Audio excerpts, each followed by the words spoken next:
can see it is a gorgeous day at ACC 15. We are in San Diego, California. In the last decade or so, we've had some landmark clinical trials that have left us with some major therapeutic advances for patients with heart failure and reduced ejection fraction. Not so much has worked for neurohormonal modulation, device therapy, in terms of heart failure with preserved ejection fraction, or HFpEF. So, Jacob Kelly, MD, a fellow of cardiovascular disease at Duke University Medical Center, and first author of a state-of-the-art review, which is in the April 28th issue of JACC, Patient Selection in Heart Failure with Preserved Ejection Fraction. Now, there are invited reviews, and there are submitted reviews. Yours was actually submitted. It's an interesting story. Tell us about the paper first. Well, thank you so much for this opportunity to represent Duke University and Global CVCT and all my colleagues that kind of help with this paper. I guess review papers are kind of an interesting animal. In that you're trying to look at all the available evidence and you're really trying to talk to your audience. So I think it's important to understand this process. I think specifically for this paper, I really focused on discussions between an important group of folks at the Global Cardiovascular Clinical Trialist Forum that's been going on for 10 years. It's led by Dr. Fayez Zanad and Dr. Bertram Pitt, and it brings together clinicians, scientists, clinical trialists, regulators from Europe, all around the world, the United States. And I think what they do is they kind of critically appraise very recent and even compare to older trials to discuss how we can build future clinical trials that are actually successful at treating our patients. So why is it important to better understand the methodologies used in these HFpEF trials? So I think that's a great question. And when you think about how a clinical trial is built, you're talking about you need to identify your patients and you need to identify a therapy that may be benefiting these patients, and you have to figure out how are you going to decide if that worked or not. So by looking at the methodology of selecting patients in previous clinical trials and looking at their successes and or failures, you can then kind of decide what's been helpful, and you can use those lessons, learn from them, and design future trials that can best evaluate if a therapy such as maybe LCZ from the recent Paradigm trial that's so successful in HFrEF may be beneficial in HFpEF. But if you do the trial wrong and you get these intermediate values, you may not really have a conclusive answer. So that's why the methodology is so important. You have to select your patients appropriately, and that's what we try to understand in this review and discuss with our readers and our clinicians. And what you found is it varies. Absolutely. I think it's important to understand your patient population.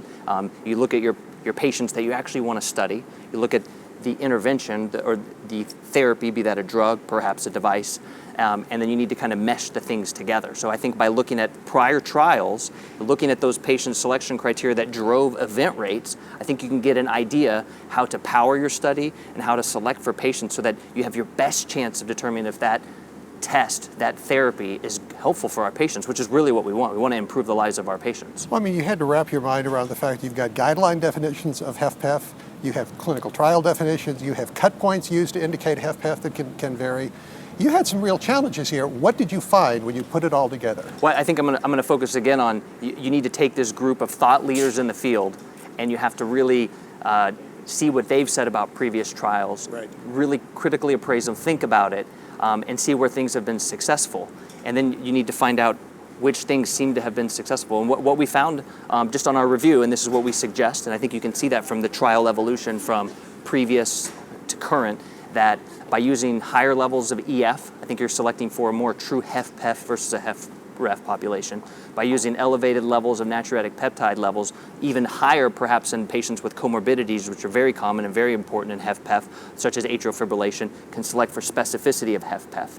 And then really looking at how was a patient's prior history of heart failure defined, and then how are they being defined now. Sometimes you need to use things like hemodynamics or exercise stress testing to really confirm that HFpEF is HFpEF. So I think using this whole milieu of patient selection criteria and looking at where they have driven event rates in prior trials is how you can successfully define a trial that's going to be successful for your therapy at play. Well, you've got a group of patients who it's largely subjective in terms of where we are right now. You're hoping to make that a little less subjective. I think that's the future. I think that's where the basic research, I think a forum like here at ACC is a great way to see what are the basic scientists, what are the translational scientists doing to kind of push basic science into the clinical milieu. I think we still have to focus on patient selection criteria from clinical definitions by slowly peppering in and adding in some of the omics data, some of these phenomapping techniques that Dr. Sanjeev Shah has done and studied and demonstrated and published in JACC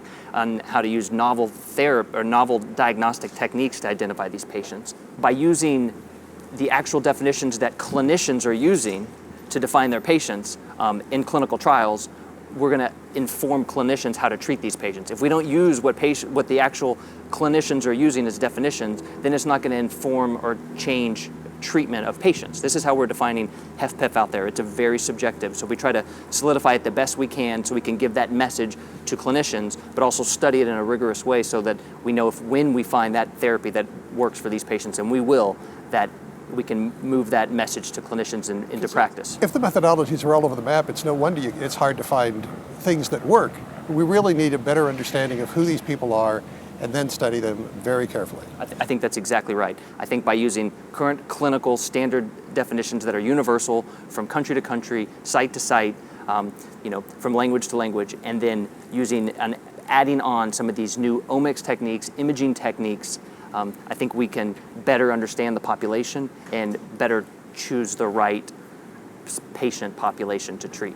Before we end, I just think it's very important to identify the folks that have been so instrumental at CVCT as well as in mentoring fellows so that we can be the future clinical trialists. Without Dr. Lamb and Dr. Mintz, along with the leadership of Dr. Zanad and Pitt, future clinical trials would not be so strong. Now, this is one of those reviews that kind of gets exciting when you look at it and read it, so please head off to the April 28th issue of the Journal of the American College of Cardiology. For CardioSource World News, I'm Executive Editor Rick McGuire.